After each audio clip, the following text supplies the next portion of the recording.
Hi, hello everyone. You're welcome to this impromptu live. Impromptu because I think if I didn't do it now, when I've got about an hour to devote to this, I'm not sure when I would do this. We'd scheduled this to go for, was it last week, sometime last week, but life happens. And so I've rescheduled, but I've always had it in the back of my mind that we needed to have a mental health Q&A around fibroids, and I really wanted us to have sort of slow down the pace, give people an opportunity to pop into the live stream, share thoughts, comments, questions really around fibroids and mental health. And that's the reason for this stream. So if you're just joining, thank you for clicking on.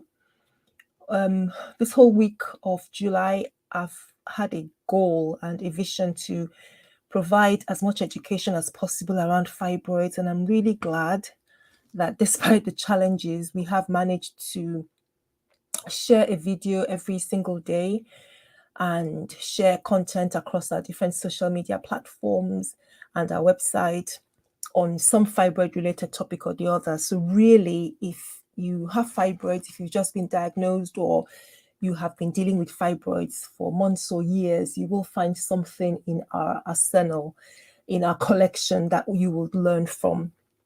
So I'm really glad that we've been able to do that. And we're 10 days to go before Fibroids Awareness Month ends.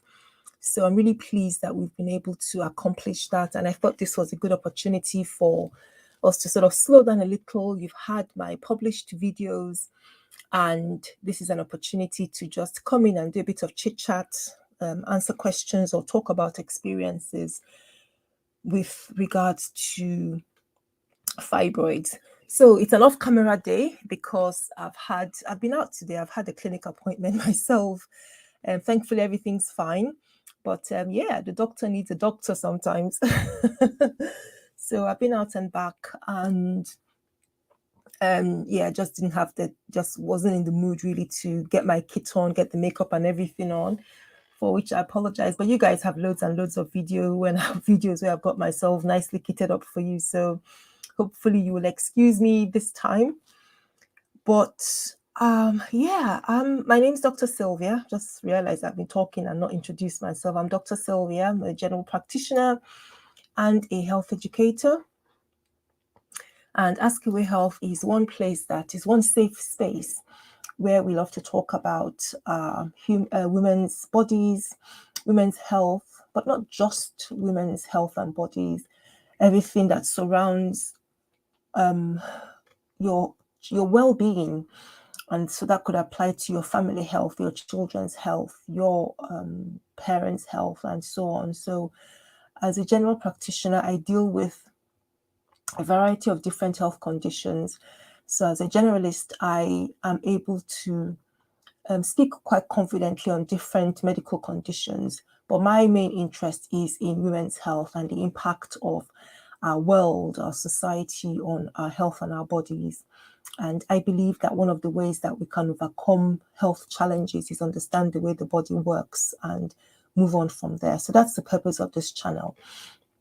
As you know, we've been talking about Fibroids Awareness Month and dedicating this month to fibroids-related issues. But don't worry, I have got lots and lots of other health-related issues waiting around the wings, around the corner for when this month ends. But yeah, let's just get cracking with today's video. And if I can just ask you, please, when you're watching on the replay, give this video a like and subscribe to the channel, and please do share it with a friend or share it on your networks. We are doing very nice growth. I really appreciate people that are joining the channel. It's much appreciated. The comments and the engagement is fabulous, and I would love you to continue to support the work that we're doing by getting more people to know about the work, know about the information that we share here. So we're talking about mental health issues with fibroids. I've got a couple of questions I wanted to just put out there, but I'm really more interested in hearing from people today. So I've sort of slowed things down a bit. I've got some time to linger for people to pop in and pop out if you want to. or just stay with me for the entire length of the stream. But I've got a couple of questions I've got prepared ahead of time, so I can address them. And if you've got any comments you want to add to mine, or if you've got any questions you want to pose around the subject, please feel free. You're very much welcome. Okay, so let me pull up the first one. Where are we? So let me pull up the first one, which is alongside the whole issue of emotional and psychological challenges. So where's the question? Okay, so the question is, what are the common emotional and psychological challenges faced by individuals diagnosed with fibroids, and how can they be effectively addressed? So this is around emotional and psychological challenges. We know that fibroids, they're the most common gynecological tumor. Well, most common women's tumor. It's not cancer, so it's benign, and a tumor is an abnormal growth within tissues or within cells in a particular organ. In this case, it's the womb. So it's the most common, but it doesn't kill. It is not aggressive. It is not a cancer, but it can cause significant problems. And we know that most commonly women in their reproductive age will suffer the challenge or the issues around fibroids, but close to, I think one of the studies say close to 80% of women at some point in their lifetime will have fibroids. Many women do not have symptoms. They're asymptomatic, meaning that they could have fibroids, but it doesn't bother them. It doesn't pose anything different. It doesn't cause any issues with them. While some women will have fibroids and it is a life changer or a game changer. And I think something else to quickly note is when it comes to what causes fibroids, there's still a lot of don't know that we have. We know of certain associations, which if you go through my Fibroids Awareness Month playlist, which let me see if I've got that up anywhere. If you go through, I've been putting the fibroids videos for this particular month in the playlist. So if you want to catch up with this playlist, let me put the link. Let me see if I can. I'll put the link in the stream. I'm just going to see if I can actually, I don't want to watch it. Oh, it's going to make noise now. Okay, I'll put, there we go. I will put the link in the stream if I can find it. Okay, I'll put the link in the stream for you now, and then I'll just share my screen. Yeah. Okay. Okay, so that's the playlist over there to the right. Let me put the link for anybody who's watching. For anybody who's watching, so that's the link to the Fibroids Awareness Month playlist. And if you want to just sort of catch up with the videos that we've been doing, I've put the link there. And yeah, so you can see that we've got quite a few videos up already. I think we're how many? 24. Wow, 24. That's great. Okay, so yeah, we've done quite a few things on the subject. And we've talked about the causes or things that are associated with fibroids. And you will hear things like hormones, hormone imbalance, estrogen. You will hear things like diet. You'll hear family or genetics. You'll hear environmental factors and so many different things. When I say diet, I mean things like red meat, alcohol, coffee, certain types of dairy. You'd hear hormones like estrogen. You might hear birth control. Of course, you would hear there might be a family history. So these are some of the different things. Low vitamin D levels. What again? So we talk about them to a very great extent in the playlist. I think the very first video on the playlist looks at what are fibroids, what are the associated features and causes. So just setting a stage before we go into this question, which is looking at emotional and psychological challenges. So when a woman is diagnosed with fibroids, and remember I've said that many women are asymptomatic, so they don't have symptoms, they don't come to the doctors. And the awareness that they have fibroids might just come when something else, we're doing tests for something else altogether. But for many other ladies, fibroids can cause very heavy menstrual bleeding, painful menstrual periods, can cause back pain, leg pain, chronic pelvic pain, pain along the lower abdomen and pelvic area because of the fibroids. So somebody asked me a question about why fibroids cause bleeding, which I thought was a good question. I've not really sort of broken it down in my videos. That's a good question. But the reason fibroids cause abnormal bleeding is because the presence of the fibroid in the womb affects the structure of the womb. The womb usually is a nice, like an upside down pear. I'm going to refer to a video I published. There was a video I did on the womb and the cervix. I think in that one I described the shape of the womb. So please go and have a look at that one. If I find it, if I remember, I'll put it in the description later on. But the womb is like an upside down pear. I don't know if I've got a picture somewhere. Anyway, but within the womb, the lining of the womb, you have a smooth lining within the womb itself normally. But when you have a fibroid, the fibroid increases the size of the womb in a rough and irregular manner. So when you have that increased surface and increased area, you have more blood vessels, because that's how the fibroid grows. Remember, it's a tumor of womb muscle. So having one more, or in some cases, women have more than one fibroids, having more of that changes the area of the womb. So you would get more bleeding from those extra surfaces that the fibroid creates in the womb. And so that's why you get bleeding. Okay, so that was one question that somebody posed to me about why do you get extra bleeding with fibroids. And so that's one of the reasons it happens, is because of course, there's also the factor of the abnormal hormones that will affect the way that the womb responds and the womb bleeds. But the key reason is because of that change in the architecture and the shape and the area of the womb. And that helps or contributes to extra bleeding that would normally happen in a womb that is normal, that doesn't have fibroids. So we're addressing this question. And if you're just joining, you're very much welcome. We're talking about fibroids and mental health. And we're looking at this question: what are the common emotional and psychological challenges faced by individuals diagnosed with fibroids? I think the first thing would be people coming from a background, women coming from a background of struggling with very heavy periods. I was talking about the symptoms, wasn't I? So I think I took a pause when I came to leg pain. Of course, there are problems like bloating, because the fibroids in the womb make you, they press on the other organs, so they cause pressure symptoms.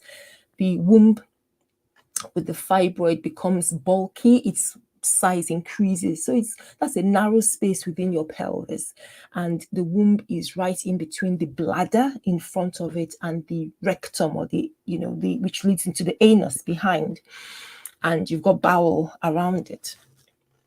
So there you have the fibroids. Depending on how large they are or where they're located, pressing against the bladder. So it can cause trouble with passing urine, plenty of trouble actually. Some women find that they have to go to the toilet very frequently. Some may not be able to control their bladder because of the fibroid, or some women may just experience constipation because in a similar way the fibroid has grown and it's pressing on part of the bowel. So that can be a problem. Of course, there are other issues like trouble with sex, painful sex because of the position of the fibroid. Some might occur in the cervix, which is the neck of the womb, and that is the closest part of the womb to the vagina. So if you see what they might experience during intercourse is that the organ of their partner, the penis, is pushing against the cervix, causing pain. Or it may be that because of the activity, because of sexual activity, the womb is being moved back and forth with the fibroid there. It's painful. So that's another way that fibroids can affect sexual activity. The other thing, of course, is that because you have irregular bleeding or heavy bleeding, it's just uncomfortable. You're not in the mood. Plus, fibroids can, from the heavy bleeding, can cause anemia. You're tired. You just don't feel like your sex drive is low. So these are some of the symptoms that fibroids can cause. And the reason I started to talk about them is because we're trying to answer that question. What are the common emotional and psychological challenges? So it all starts with even before diagnosis. The problem actually begins before diagnosis, because a woman may have one or some of these experiences. Remember that women encounter or experience symptoms differently. So some ladies might have pelvic pain and heavy bleeding, and that primarily is the problem. Some may have that, as well as trouble with their bladder or their bowels.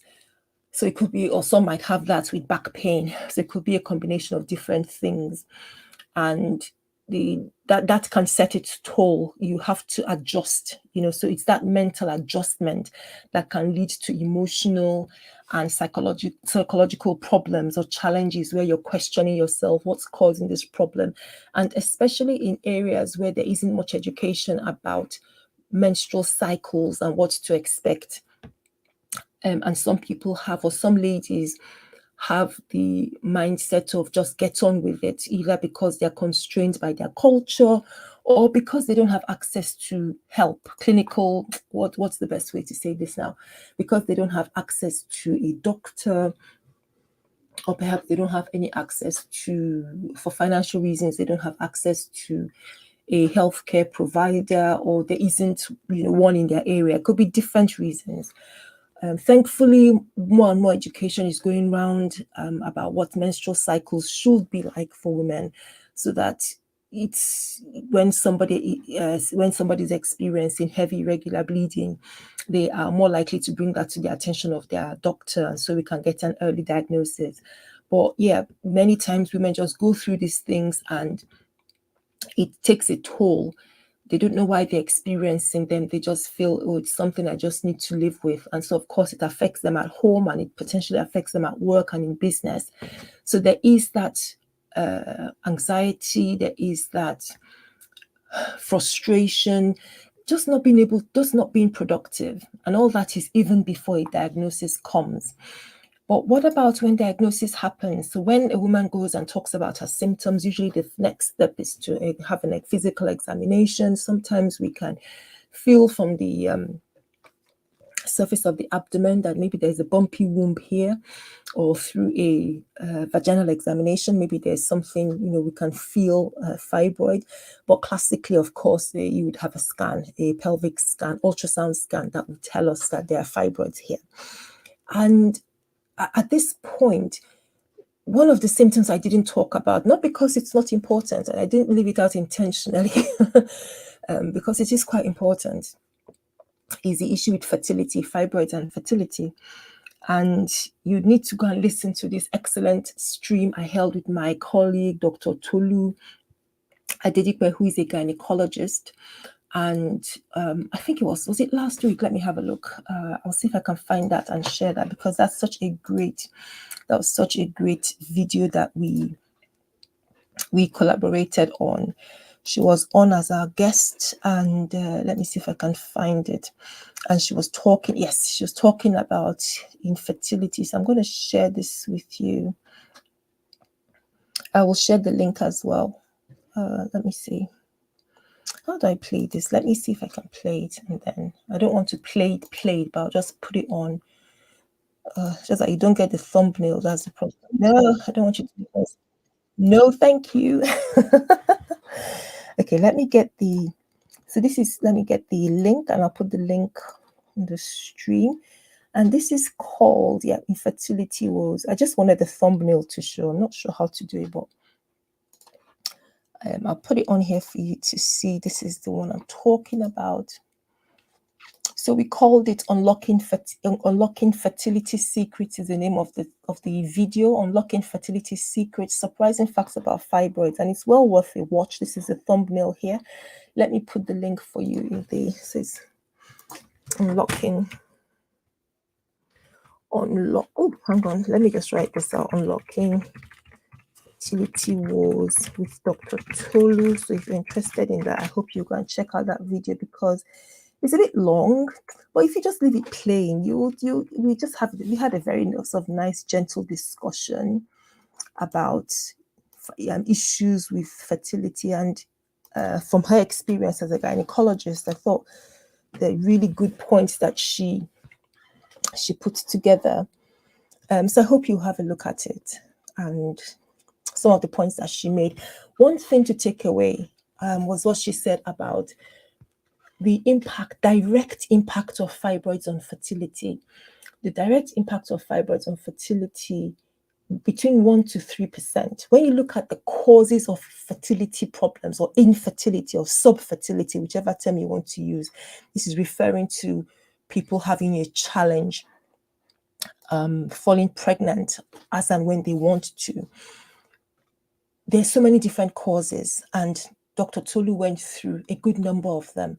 And one of the things she said was fibroids are responsible for directly 1 to 3%. So it's significant, but it's not a huge number. And she said something that was surprising to even me, a medical practitioner, that many ladies will come to the gynecology clinic and say, I've got fibroids, I want surgery. But actually, it may not be the fibroids responsible for the fertility issues. And so they start from scratch. And I thought that was really excellent. They start from scratch to work out what is responsible for fertility in this couple.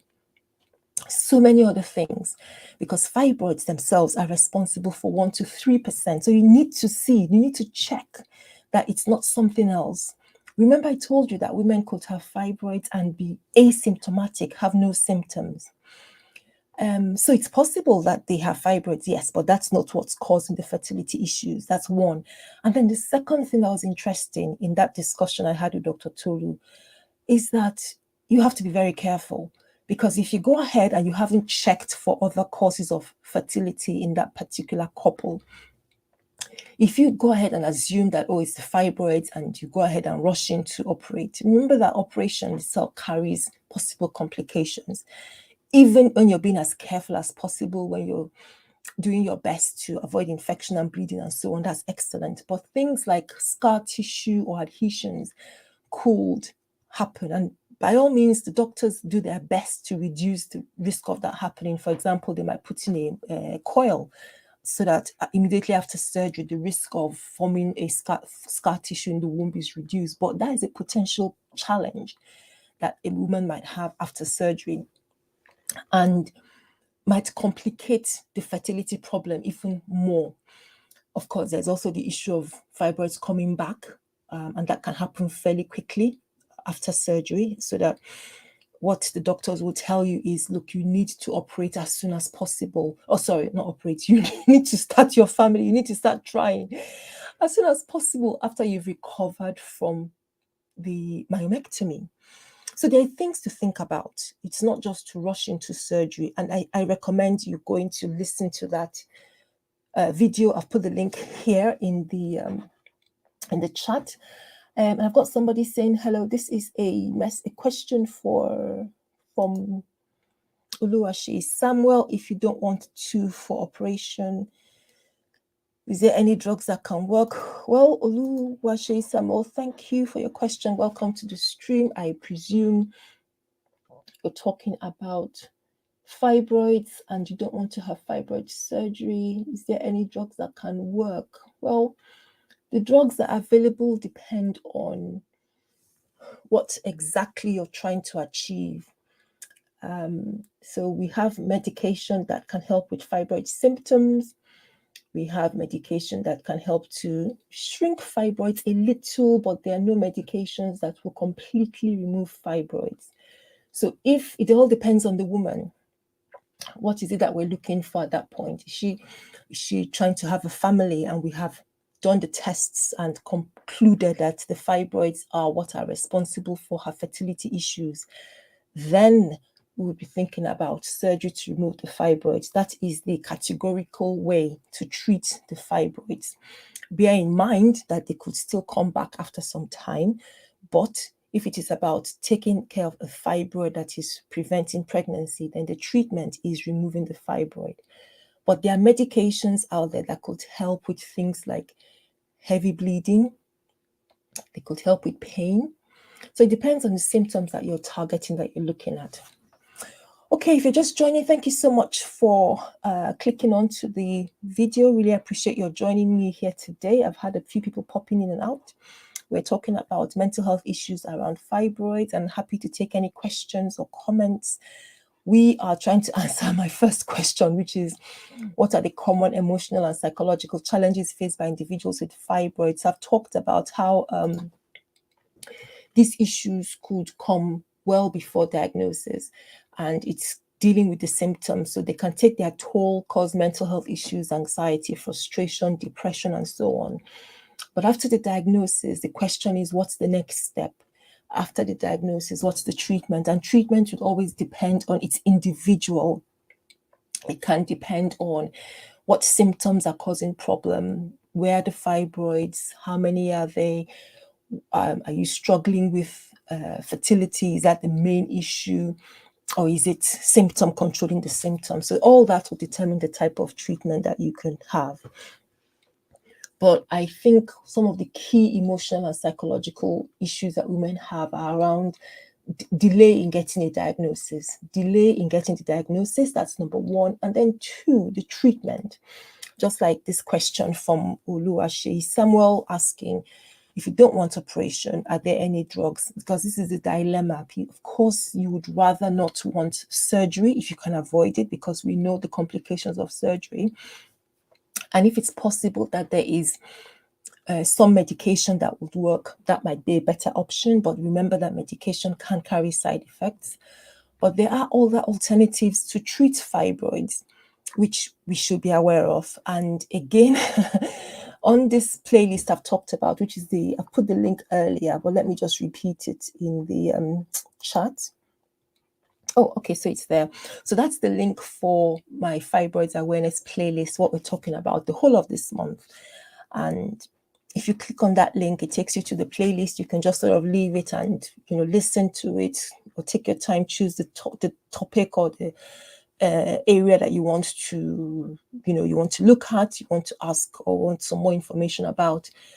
So I talk about the different treatment options for fibroids, apart from drugs, apart from medication, of course, surgery. We have natural options, and we also have surgery alternatives. That's the term that we use for procedures like uterine fibroid embolization. And what's the other one that's just gone out of my head now? Magnetic resonance imaging, MRI guided focused imaging or treatment. So, which is when under the while the specialist is looking at the images, looking at the scan or the MRI, they are applying treatment, usually some kind of heat treatment to kill off the fibroids or remove the fibroids. So that kind of procedure does not involve surgery. It's minimally invasive, so there's no cutting into the womb like you might get in a mammectomy. It is using specialized tools to gain access to the womb and to use usually commonly heat therapy or different measures to remove the fibroids. Now, it's not employed for every type of fibroid. It wouldn't be appropriate for every type of fibroid. And you'd also have to consider, because it's fairly new compared to, I don't mean it's new as in the last 2 years, but new as in the last probably 5, 10, 15 years, relatively new compared to things like traditional myomectomy as a treatment for fibroids. But it is an option. Another one is the uterine fibroid embolization or uterine artery embolization, which you guys would also have heard me talk about it on one of those videos on my channel. I'm just going to see if I can pull up. I have 2 fibroid playlists, so let me see if I can find the other one. So there is it's actually a podcast, fibroids podcast, and that is full of so many different fibroid information videos. So it's called the Fibroids Knowledge Series. And there I do talk about, let's see if I can find the videos in that one. I just want to share that so that you can see the,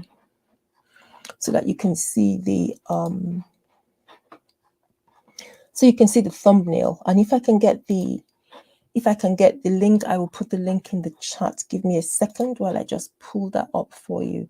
So uterine fibroid embolization is another minimally invasive procedure, and that means there are no cuts to the womb. And just like the other one, the MRI guided ultrasound treatment, the stay in hospital is less. There's less bleeding, less risk of infection.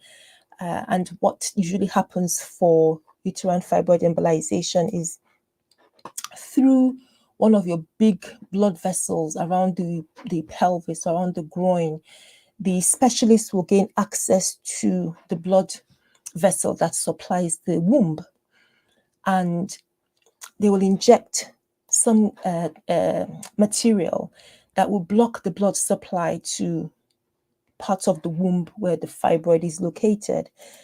And that is what, by blocking the blood supply, the fibroid will eventually shrink. So that's what happens during a uterine fibroid embolization. So this is, again, relatively new procedure compared to mammectomy, but these things have been around for decades. But we're still testing them, because the big question is whether a woman can have them and still have children, can have this kind of treatments and still have children. And we're still finding out about, how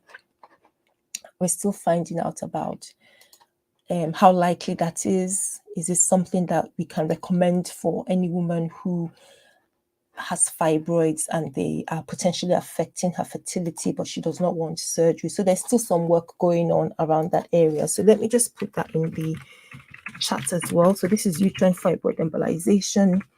I'm just sharing the link for you. So if you want to watch that video, or if you want to listen to it on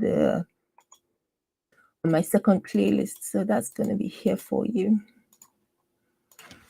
So those are alternative options that women can consider. And I'm talking about some of the psychological challenges that women could experience. So we talked about problems before diagnosis, and then around diagnosis, delays in diagnosis, then treatment issues and considerations that could be upsetting for women.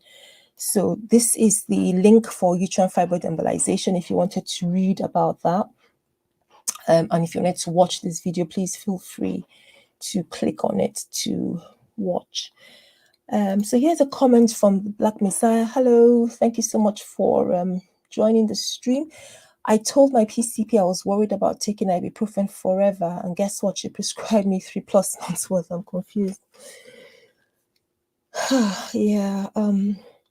Yeah, I'd be worried about that as well. I think a lot of the time, the discussion, what's going on, and we don't do consultations. That person says I'm a woman, just a Monica. Oh, bless you. Yeah, I gathered. Don't worry. We're talking about fibroids, so I would hope that you, and to be fair, actually, yeah, it's good. It's okay if you're a guy and you're asking on behalf of, somebody else. That's we're talking about fibroids, and I would presume that would relate to a woman. But thank you for clarifying that. Yeah, I'd be concerned about that. Often we use ibuprofen. It's one of those medications that we use to control mainly pain control for fibroids. And this reminds me of a comment I've had from somebody not too long ago about ibuprofen. So yeah, a lot of the issues around what are we trying to achieve, what's going on, how old are you, what are the goals of treatment? Is this just to control pain? Are you avoiding hormones? Are you avoiding surgery? Is this the only option? That will determine the type of treatment that you are provided with. And I am an advocate of you sitting down with your provider to establish what is it that you need. in terms of the treatment goal. That's on one hand. Of course, on the other hand, is the issue of the side effects of these medications, because even the so-called simplest medications, or even natural treatments, the herbs and supplements, there's no medicine that doesn't have, there's no, what word will I use for this? There's nothing you're going to introduce into your body that potentially could not cause side effects. And of course, we know the risks of taking medicines like ibuprofen for a long period of time without any protections. For example, ibuprofen can cause excess stomach acid, which can lead to inflammation or ulcers along your food lining, the lining of your food pipe. That's one potential cause. Some people it could even cause bleeding from the bowel. So this ibuprofen that we take is common, it's out there, it's an over-the-counter prescription, could potentially cause that. And so one of the things that we commonly say to you when we give you a prescription of ibuprofen, we say make sure you take it after food, not on an empty stomach. And we try to avoid giving it to you for long periods of time. And if you have to take it for a prolonged period of time, it might be that you're having regular reviews and that somebody gives you something to protect your stomach and reduce the risk of excess acid. So those are some of the things, some of my thoughts. I mean, there are other side effects that ibuprofen has. And of course, we should be thinking about your overall health. Some people have kidney disease that could get worse with ibuprofen, or even in people who do not have pre-existing kidney disease, long-term use could cause potential problems. And there are other side effects that it could have as a drug. So those are the things to consider and to discuss. And so you say, I'm scheduled for an MRI next month. When I asked for pain management, she ignored any other options. Other doctors suggest I should avoid pain relievers. So, I'm just a bit uncomfortable about, the doctor ignoring other options. I usually prefer sort of working with the patient. I think we've gone past the situation where we're telling people what to have. I think we should be discussing your health with you and agreeing with you, because once you leave my consulting room, I have no control over what you're doing. In fact, I have no control over you in my consulting room, to be fair. But the point I'm trying to make is that you determine whether you're going to take that drug or not. And if I, as your clinician, think it's a good option for you, and I've discussed with you the reasons why I think it's a good option, I would expect that you would say, well, Dr. Sylvia, I don't agree, or I don't want this because of XYZ. And then we think, okay, fair enough. What else could we have? That kind of discussion, and not just lay it on as the only option. So that's a bit of a difficult one for me. Other doctors, not my PCP, suggested I should avoid pain relievers. So I don't know what context they were suggesting that. I don't know how severe the pain is or was. I don't know why. Is it because they interact with other treatment that you're having? I don't know. That's that's something that would be worthwhile discussing in the middle of a consultation. And your PCP said you shouldn't worry about a stomach ulcer either. I'm beginning to think my PCP wants me to suffer. Not funny. No, it's not funny at all. Not funny at all. Hello, Big Long Dong. Thank you for joining. I like that name. Big Long Dong. Interesting. So we're talking about emotional and psychological challenges with fibroids and how they can be effectively addressed. I think one of the key ways that would address this for women with fibroids is being open about the issues that they have and not just focusing on the symptoms. Women can take a heck of a lot of things. Women can endure, and sometimes to our detriment as well. So fibroid is not just the physical impact, it's also the mental impact, the emotional impact. With heavy bleeding can take you away from so many different things, take you away from work, from social activities, affect your self-esteem, so many different issues around that. How can they be effectively addressed? Will be by discussing them and inquiring from the woman what's going on. We talked about frustration earlier, and this is exactly what Black Messiah is saying here, how frustrated she is with the fact that her healthcare provider is giving her medicine that she's not very confident about. So that's an example of some of the emotional or psychological challenges that somebody living with fibroids can undergo. And part of the work that we have to do is give them the opportunity to express concerns, open up to discussions about alternatives, and work with women, because we're all at different places and different stages.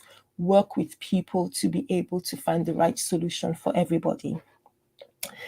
So if you're just joining the stream, thank you so much. You're welcome. We're talking about fibroids, mental health. It's an open Q&A really, so I'm happy to take questions around fibroids and mental health. We've just been looking at some common emotional and psychological challenges, and and how they can be effectively addressed. There's no one size fits all for a person, but many women do suffer similar mental or emotional and psychological challenges around symptoms, around the delay in diagnosis, around treatment options, trying to choose which suits her or her the best or better, and having to battle with, it's a difficult choice. I remember I was talking about fibroid treatments and I put hysterectomy on the list. And somebody came back with a very interesting comment, which I thought, fair enough. I think that's a reasonable opinion. And they said the hysterectomy is not a treatment, or it's not a cure. No, I think it was cure that they were they weren't happy with the word cure, because we say, if you want to completely get rid of fibroids, for somebody who, before, when I was training as a medical student, they used to say that fibroids will shrink as women reach menopause and it all goes away. That is not true. That is not true. I have many women who have come to me and have had fibroids and are past menopause and still struggling with the fibroid. Either it's causing pressure problems or pain and so on. So that's not true per se. And the point for those, for those women is, if I'm still struggling with this problem, how do I stop it? So hysterectomy may be an answer for some people. And of course, it's reserved for women who have completed their families. Nobody would want to do that to somebody who hasn't, who is interested in having children. But hysterectomy takes away the womb and therefore takes away the fibroid. So technically it could be referred to as a cure, quote unquote.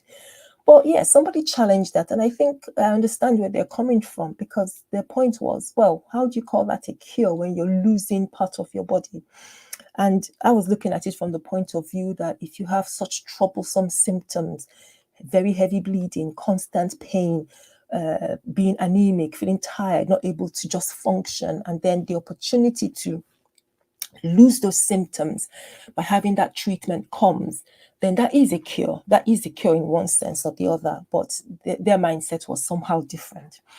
But let's see if we can take on another question. We're celebrating or marking Fibroids Awareness Month, and we're doing everything related to fibroids this whole month. And I hope that if you're a member of the channel or subscriber, that you've been watching and benefiting from all the content you've been sharing all month. So the next thing is about the mental health burden, coping and self-care. So how does the presence of fibroids impact a person's mental health, and what are some of the coping strategies or self-care practices that can be helpful in managing these effects? I've touched some of that already.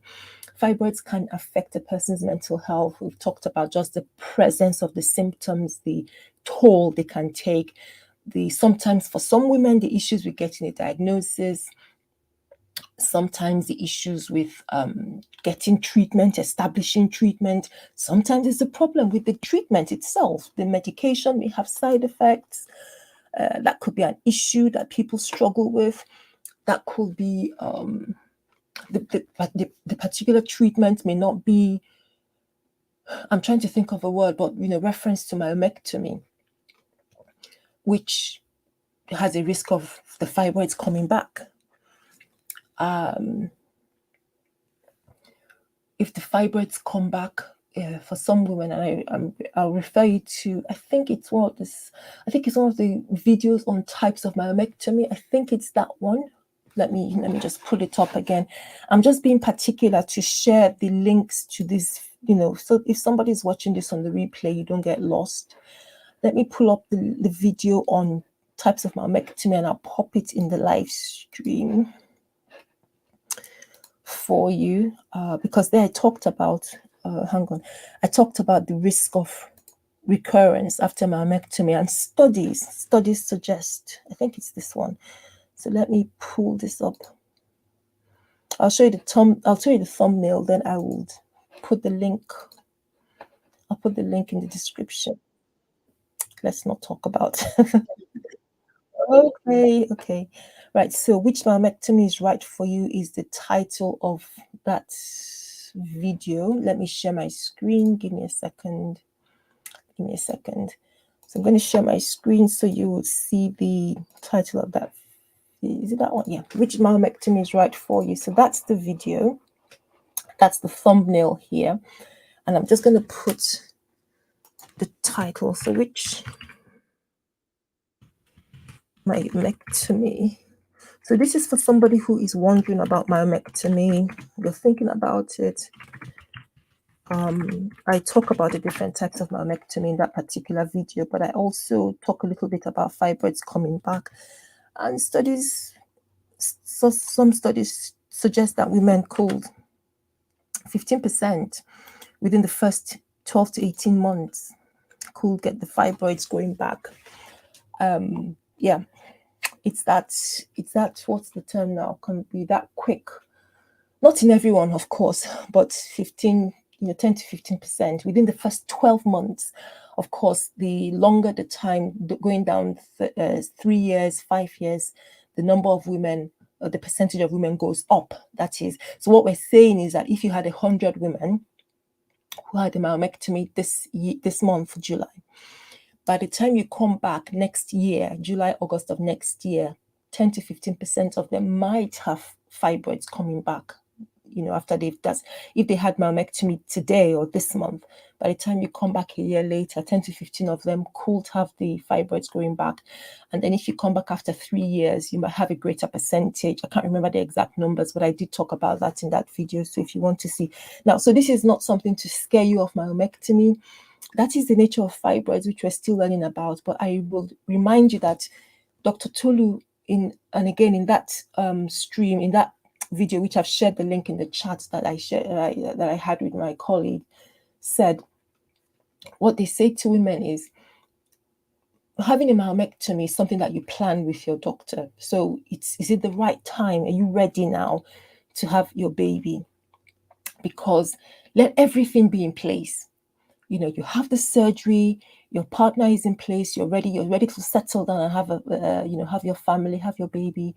You have the surgery, you recover from the surgery, and within a couple of months, you are trying actively because you need to get pregnant within those few months after having the surgery. And that, reduces the chance that you lose that window where you could potentially get pregnant and your womb is able to carry the baby before any fibroid comes back. That's a whole other discussion. Let's not take too much time on that one, but do not be afraid. If a woman needs to have a myomectomy, then fair enough. So Black Bat Messiah says, doctors always ask, do you have heavy periods? I don't think so. Who or what am I supposed to compare my periods to? Is 24 to 32 pads in a 5-day cycle unusual? It's an individual discussion. Because on average, we do have numbers, we do have volumes that we can say on average within a menstrual cycle, you would expect a woman to lose about 80 to 100 mils of blood within an average menstrual cycle. But women are different, okay? We're all different. So, and again, one of the things that we weigh this question of heavy periods is the impact on your life. If a girl is flooding, so she goes to bed and before she slept for 1 hour, 2 hours, she's wet she's flooded her underclothes, the bed, the bedding, the mattress. That's heavy bleeding. If a girl is having blood clots, for example, with every bleed, that blood clots tell me that there's a lot of blood coming out of her system within a short period of time, and that's why we're seeing the clots. It can be different for different women. So when I ask you about heavy bleeding, I'm actually I want to know a number of things. I want to know how many pads or tampons or whichever cups, or how often are you changing your cups. I want to have that information because that helps me know who you are. And then you might say to me, it wasn't this bad 2 years ago, so we have something to compare to. I'm not necessarily comparing you to the next person, because my next question is, well, how are you coping with this? If you're saying to me, doctor, I'm having to change my pad every hour, this is ridiculous because I'm at work. I can't be going to the toilet every hour. I can't be leaving my client in the middle of a discussion to go off and change my pad. That's disrupting. Or because of how frequently you're having to change because of heavy bleeding, you can't play your sports, you can't be attentive in class, you're having to miss school, that's disruptive. So doctors will ask that question, and I think that's a valid question to ask, but we're not trying to compare one woman to another. We're trying to establish your pattern. We're trying to establish how disruptive, because it is when it is disruptive, that's what we call heavy. We have average numbers, like I've mentioned 80 mils, but that's just a number that we sort of keep and use for the books. You're not a book. You are a real person whose symptoms impact your life, your activity. So the doctor wants to have that information to understand how is this affecting the quality of your life. And some women don't have this kind of problem, with their fibroids. Remember I said that women can experience different symptoms to different degrees with fibroids. So it's a common symptom, heavy bleeding, heavy periods, painful periods are very common, but that's not the only thing that a woman with fibroids would have.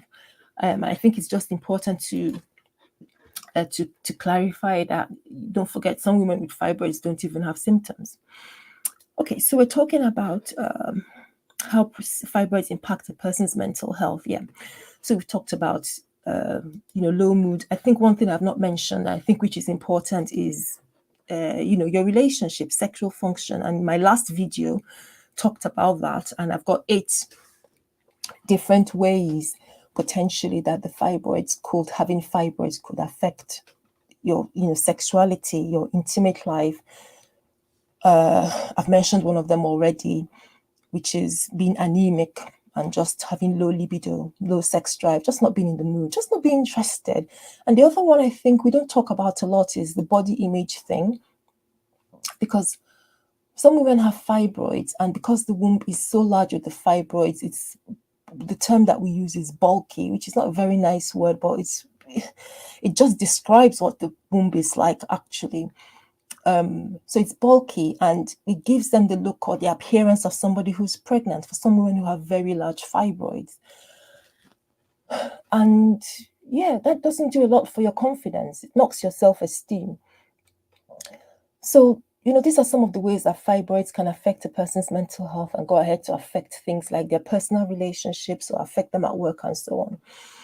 Coping strategies or self-care practices, I think, are really, really important. So we're now going into the aspect of natural care. And I think that is such an important aspect of fibroid health, because yes, there's some things that medical treatment can do. There's some medication that may be suitable.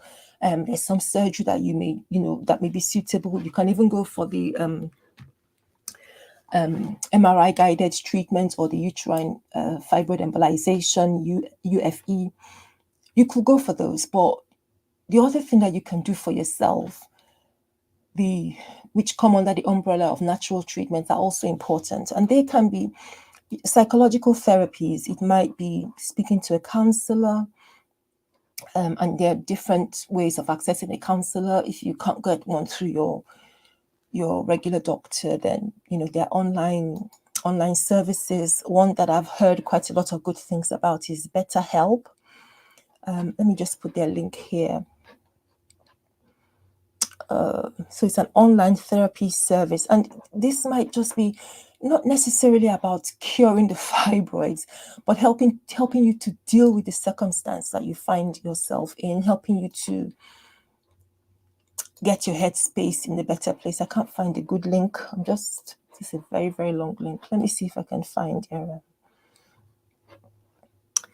BetterHelp. Oh, here we go. So betterhelp.com. Let me put that in the link for you if you've not heard about that.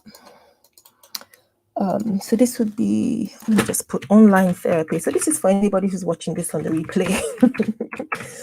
And I'm just recommending this. I've not used them myself, but I have heard good results, or people who've talked about them who've used it.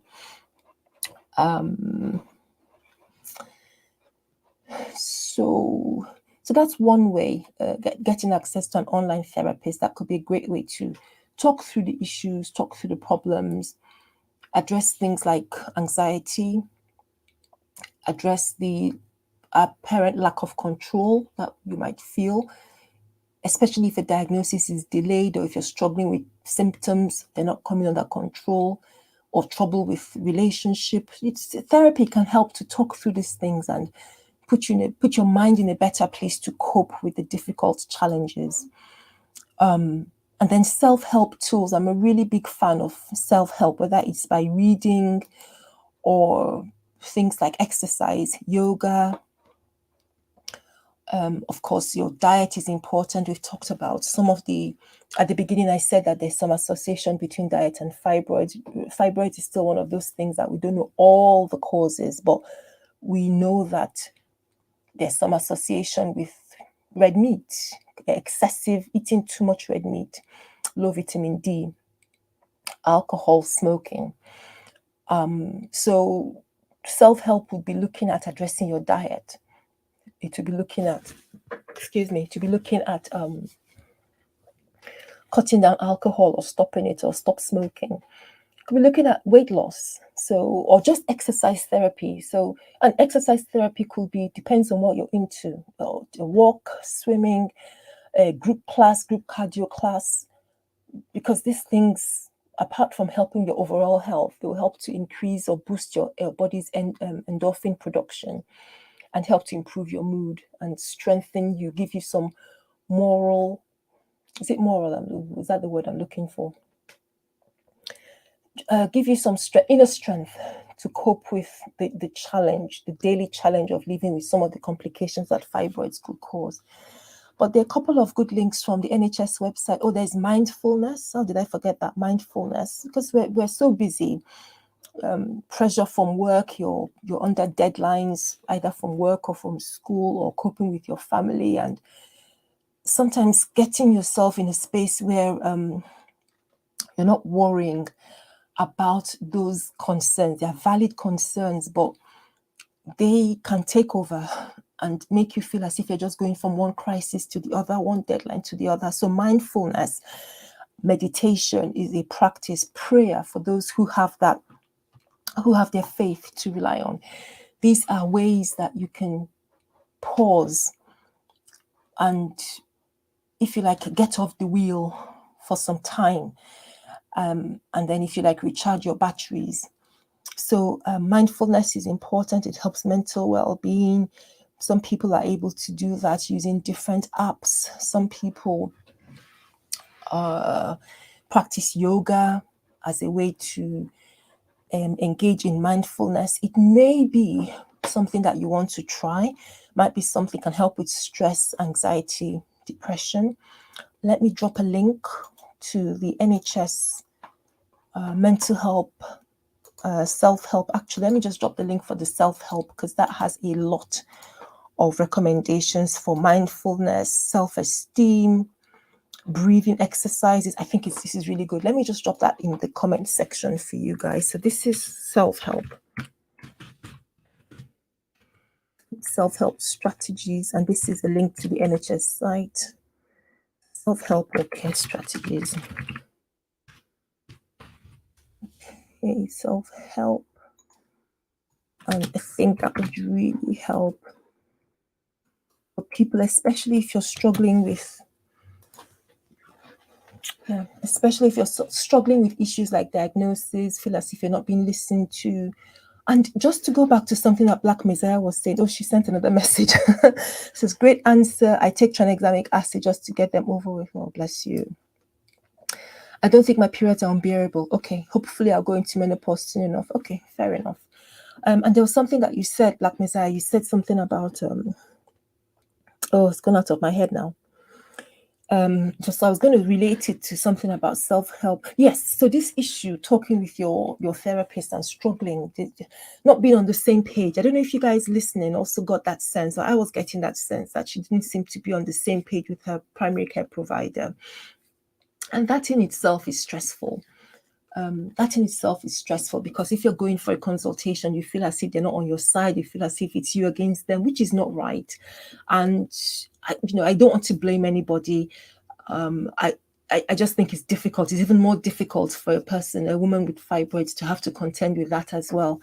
And so things like these self-care strategies that I've talked about, and which I've shared that link in the chat for you, I think would also be useful, because it helps to relieve your mind of the stress of the troublesome confrontation, put you in a better place. And attending consultations with a friend or a partner will help, just to have that kind of discussion and take away the pressure from you. Not that you can't speak for yourself, but sometimes just having somebody else in the room, in your corner, if that's possible, to share your concerns might be useful.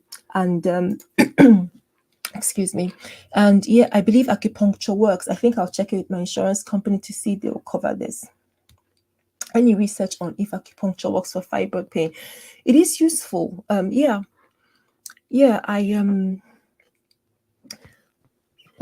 just trying to think if I've done anything on acupuncture and fibroids recently, or our sister channel, The Simply Natural Woman. I think we have. So there is some evidence that acupuncture, do you know what? I think I probably discussed it in my natural therapies for fibroids, and I think I mentioned acupuncture. Yes, there is some evidence that it can help with some fibroids pain. So I think it's well worth considering, especially for those of us who want to explore non-medical, non-surgical options. But according to the evidence that we have, because remember, the evidence is limited. And when I talk about evidence, I just mean where studies have been done,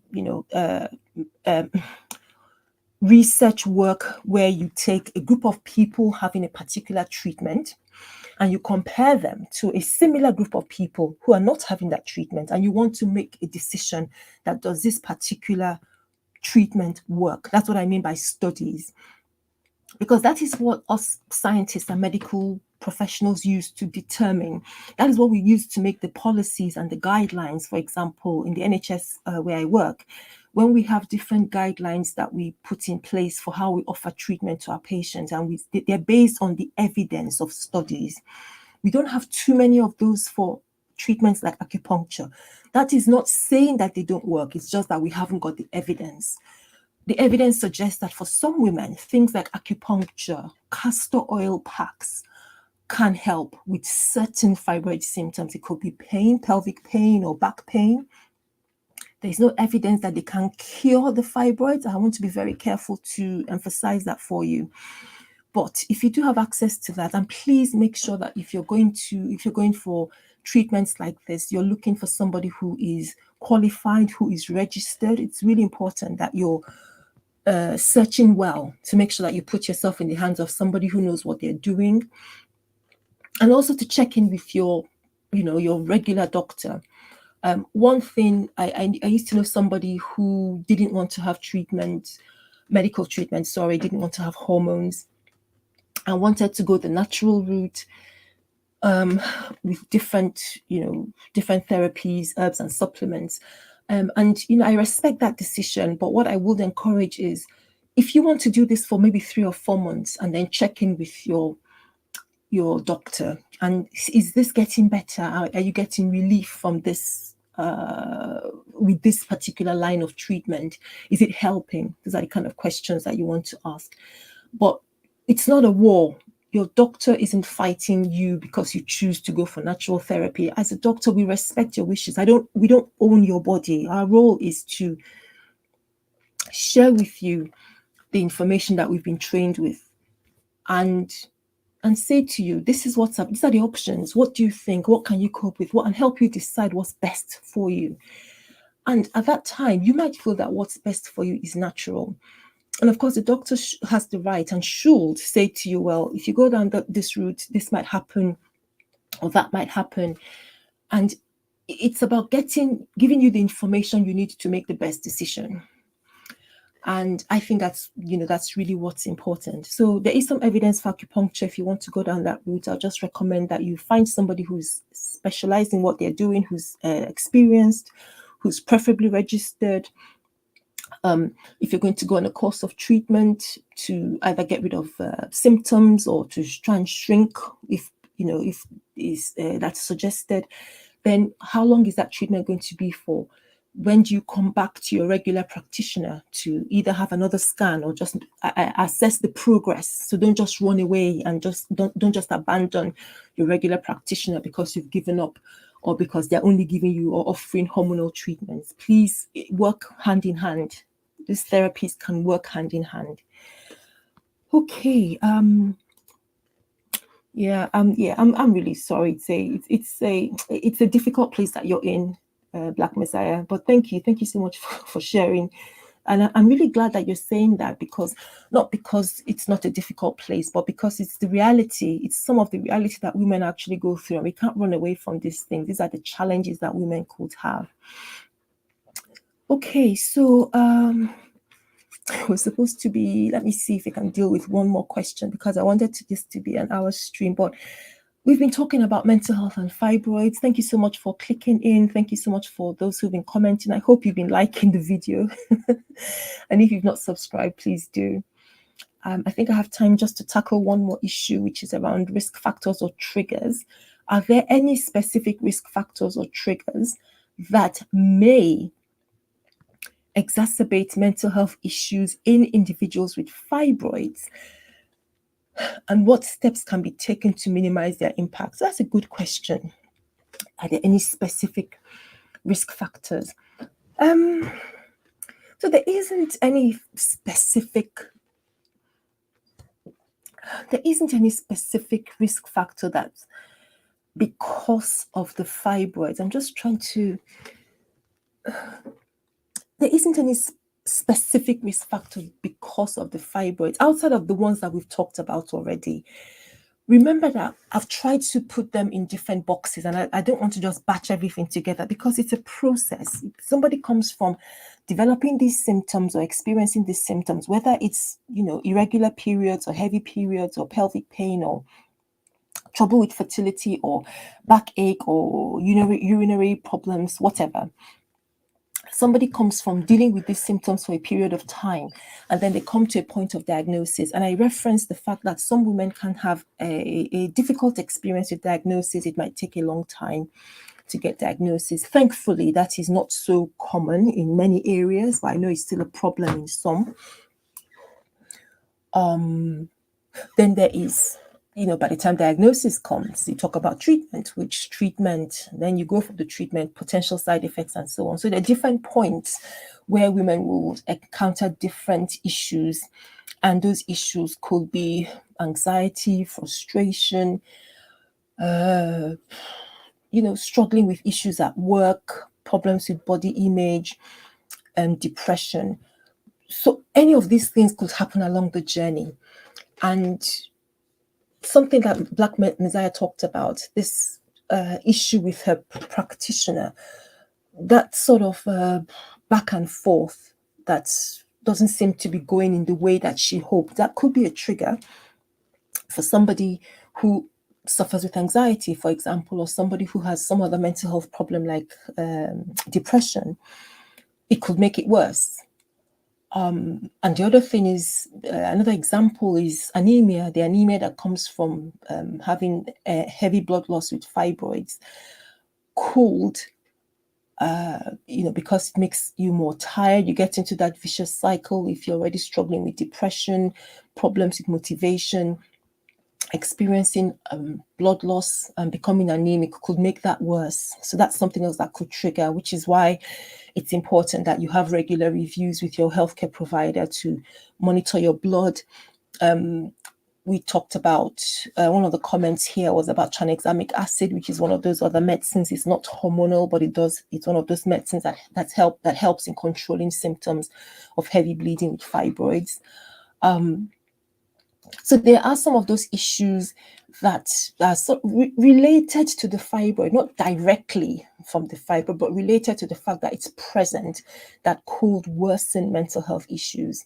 And something else, of course, is relationship difficulties. That if you didn't have fibroids, having difficulties with your partner where they don't appear to be supportive, or you're under pressure from work, that alone can lead to mental health issues or even exacerbate existing mental health problems. Talk less of somebody who's already going through challenges with fibroids. So I think it is, I think the answer to that is, how do you minimize them? It's actually recognizing that they exist,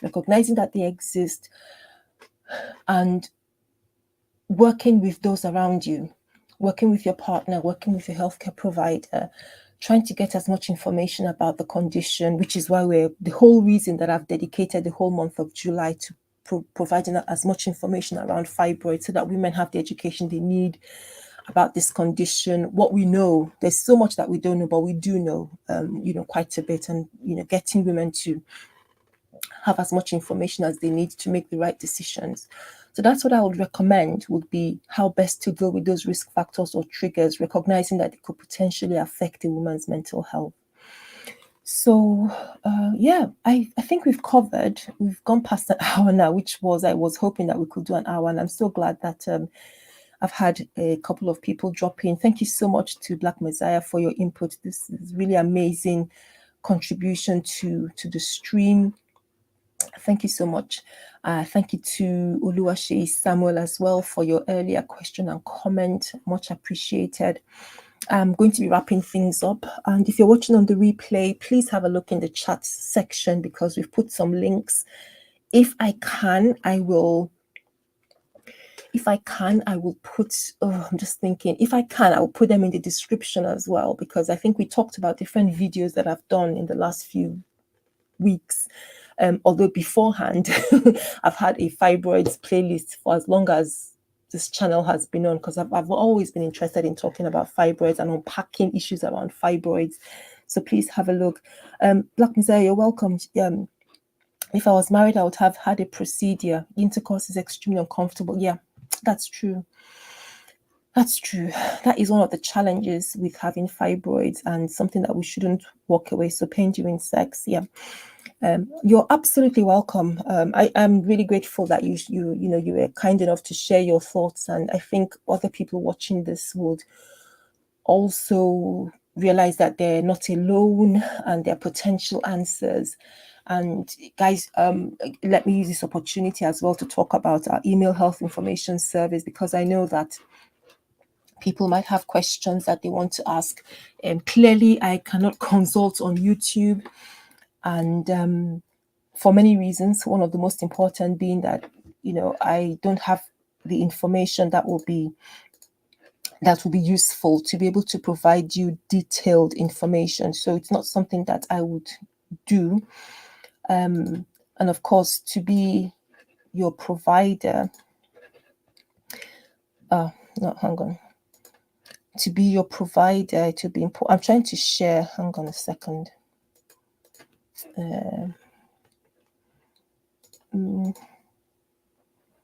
trying to share a window here with you. Okay. Yes, this is the one I was trying to share with you. Yeah.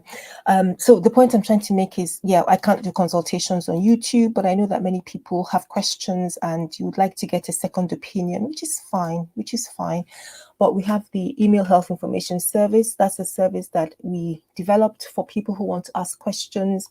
If you want to send a private inquiry about your specific situation, we can help and look at it and provide you some information, educate you, and you can take that back to have a chat with your own provider, especially if you're anywhere you might be in the world.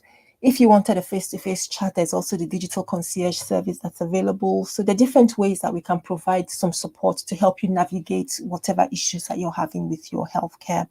So that's available. And let me just put the link for that as well. It's usually in the description box, I think, of my videos, but I'll just put that for people who don't know. So this is put that in the chat for you.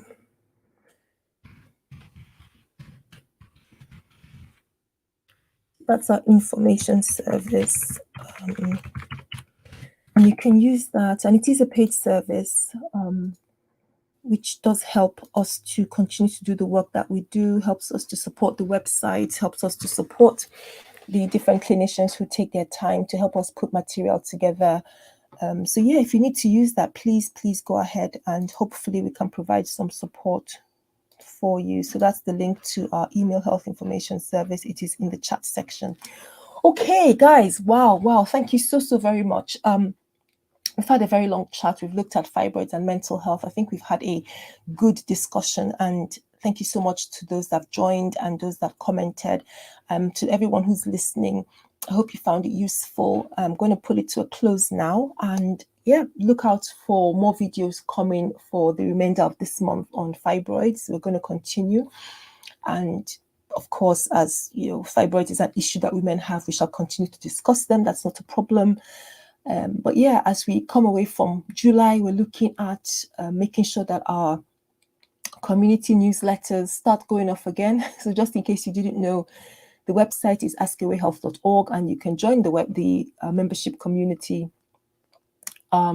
We send out newsletters again full of helpful information on different topics, and I'm looking to get that going again probably from next month. So if you want to be keyed into that and to get that your copy every month, make sure you come over to the website and subscribe for a copy of the newsletter.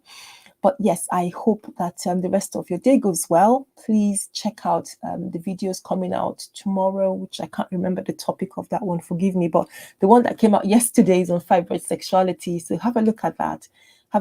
Because that's something that women quietly go through, and we tend to forget. That's a really important issue for women with fibroids, some women with fibroids. And there may be ways to address it, but the first step is actually acknowledging and opening up about it, and looking at how, hopefully with support from your partner and your healthcare provider, it can get better. So guys, thank you so very much for watching. Please don't forget to give this video a like as you leave the stream, and yeah, hopefully I'll see you again soon. Take care. Bye bye.